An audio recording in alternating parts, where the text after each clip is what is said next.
Hey, this is Robert with Sigma 3 Survival, and we're down here by the creek today, and I'm going to show y'all how to make a gorge hook. This is a real simple little design that is pretty effective at catching game. You're not going to be catching as many as you would on, let's say, a yo-yo device or something like that, but they do work, especially if you don't have any modern equipment. Basically all you need, this is primitive cordage. Whipped this up, you know, in not too long a fashion. The way that you make it, you find any kind of plant fiber that you can extract any kind of cordage from, and this stuff happens to just grow right down here on the creek line, so I use that real quick to whip up some cordage. But any kind of, you know, elm, hickory, yucca, I mean, there's a million types of cordage out there. Anything that's fibrous you can use for something like this, and you just basically separate these fibers from the plant, either whether they're dead or green. They'll work. And I'm not going to do a whole cordage video here because that's another video in itself. But you basically just extract these fibers. You don't want your cord to be too thick either, especially for fishing, because you know, just like when you're catching bass with your rod and reel, the smaller the line, the better, you know, for catching more. So you're just going to kink that over, you're going to let it roll on itself, pinch it, and then roll away. And in no time, you'll have yourself a usable cordage that you can catch fish off of. You know, it takes a little while to produce. I'm not going to produce any.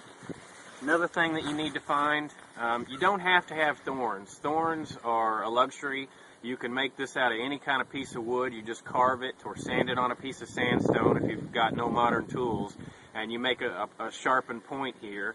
And basically, I'm not even going to use this portion of the hook, or not the hook, but the thorn. I'm going to cut that off, but I'm going to use that to help me secure my thorn, and this is what the finished product will look like.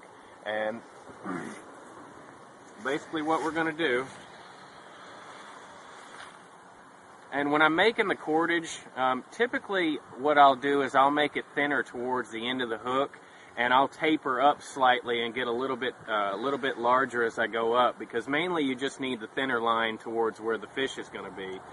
And the way that a gorge hook works is the fish will swallow this whole, and it'll get in his throat, and it'll get caught. So come in a little closer so that y'all can see this. You're going to want to feed this through the bottom roll of the piece of cord here. You want to work it about halfway down, and then you want to go up about 2 to 3 threads in your cordage and poke the needle through, and it's going to wrap over itself like this.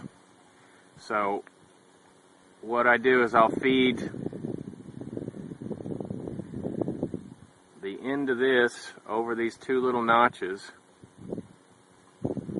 and if you don't have these little notches, you can make little gouges with your knife or on a piece of rock, and I'll set it over that and then pull the cord back tight. And basically the way this works is I'll put my bait, you know, I'll take a worm or a big grub larva would be perfect for this, and the way the fish will bite it is he'll come in and he'll swallow it like this, and it'll go down his throat. But when he tries to pull away, the hook will turn sideways in his throat. Now you can set the rope either at the bottom of the hook, or you can set it in the middle of the hook. It doesn't really matter. Either method works, but for when you've got a sharpened gorge hook like this, it's more like a hook, then you want to do this method.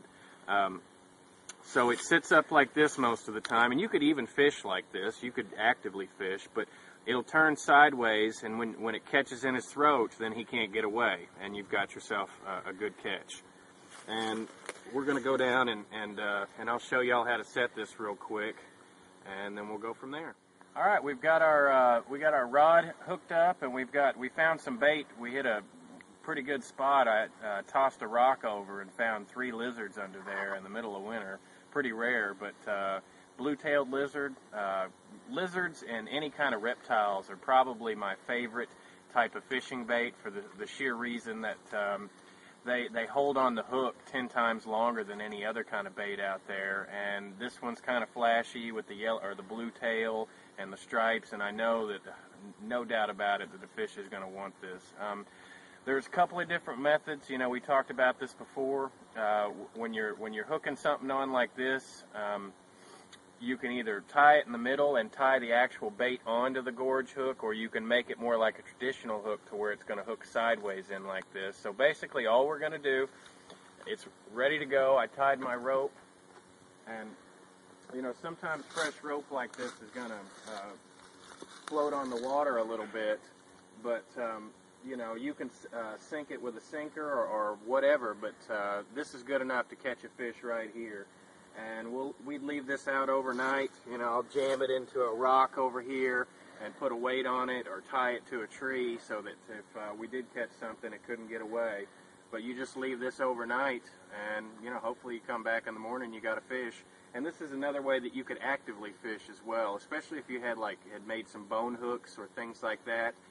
This is a great little trick to have in your survival toolbox, and another thing that we teach out here. So come out and see us, and we appreciate you. Thanks.